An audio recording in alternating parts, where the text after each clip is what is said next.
Hello, I'm James Cridland, the radio futurologist, and every week or so I write a newsletter all about the future of radio and international radio trends, and this is it for March the 20th, 2023.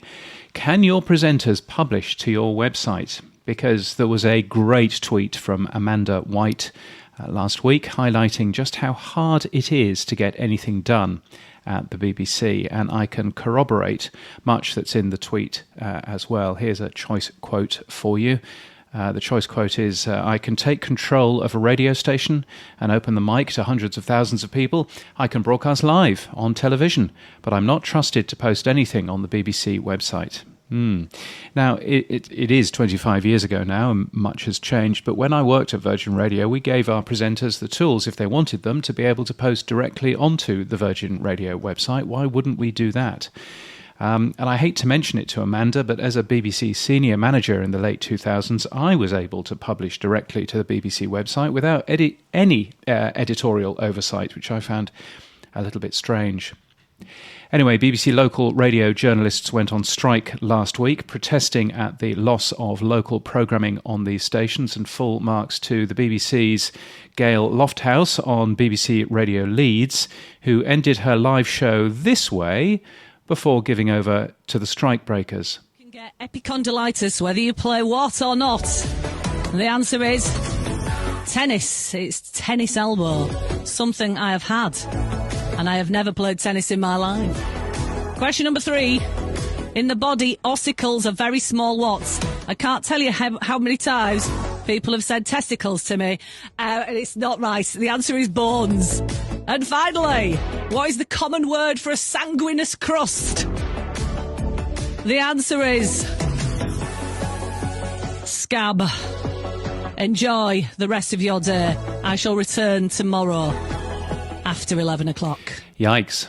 Now, AM's enforced switch-off in the car in the US is getting people quite worked up. Popular Science magazine uses the "but in times of emergency" defense, but no data is put forward as to how many AM radio stations actually bother to broadcast any emergency information in the US, and particularly on weekends. Most AM stations in the US are an empty studio, rebroadcasting something from satellite or something from a computer, and wholly unable to produce any emergency broadcasting at all. Unless you know different, of course. But I don't think in the US that defence stacks up anymore. I would love to see more data to the contrary, but the evidence isn't particularly good. Australia's new radio audience figures also came out. ABC Radio Melbourne on AM posted its worst ever figures. 2GB on AM slipped from number 1 in Sydney. 4BC on AM, 6PR on AM, and 5AA on AM also post large drops in audience.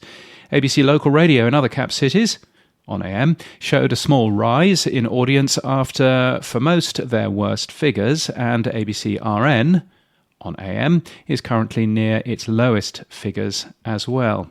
And if you walk to your local electronics store and you try and buy an AM radio, well, good luck, because they're beginning to be quite rare as well. I think AM is increasingly unfit for purpose, and broadcasters relying on AM for their flagship services need to have an urgent plan to fix it. In other news, Kerry Jones posts a short video explaining how he's using ChatGPT for his radio service. I've not yet taken the plunge with AI, but he seems to be doing quite well doing that. The world's longest-serving female DJ is profiled in The Guardian. She's Mary McCoy. She's 85, and she's on KVST-FM, which is a radio station better known as K-Star Country 99.7 in Huntsville in Texas. AM/FM radio ratings overtake TV among persons 18 to 49 for the first time in media history, says a blog post from Pierre Bouvard from Westwood or Cumulus or whatever it is that they're called. I would gently point out that, of course, this all depends on definitions. What is radio? What's TV? And the uncharitable might point out that this is a feature of radio's decline of listening time being slightly slower than that of TV. But even so, it's not going to stop me or anyone else using this news stat with abandon. someone contacts me just after I sent this out as an email saying, yes, not sure that this was the case in the 1940s or 1950s, so perhaps this isn't the first time in media history at all, and I would probably agree with them. I also linked to the history of radio drama in India, which is quite the read. And I put out a few more old blog posts online from 2007. There's a piece there about Radio Silly's pre-launch blog.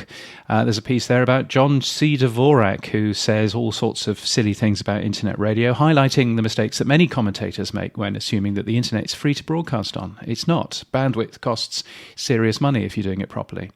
And radio in Norway, more futuristic than you think, was a look back at how research worked in the country back in 2007.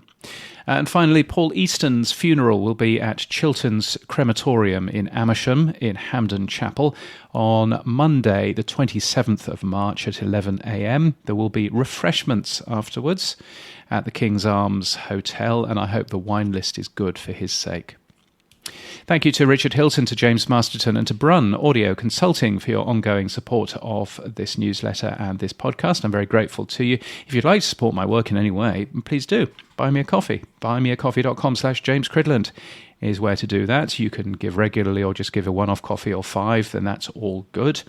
And perhaps I will see you at a big event somewhere soon. I'm at Radio Days Europe next week, Prague, March the 25th to the 30th. I'm at the NAB show in mid-April. Spotify's event in Berlin in mid-April as well. Still haven't found out what it's called. The New Zealand Podcast Summit in mid-May. The Podcast Show 2023 in London at the end of May. And Radio Days North America in early June, among many others. My contact details are james.cridland.net/contact if you're there in any one of those. And I'm also on Mastodon. Just give me a search, james@crid.land, and you'll find me there. And my professional website has more details about who I am and what I do, and if I can help you further, that is james.cridland.net. But until next time, keep listening.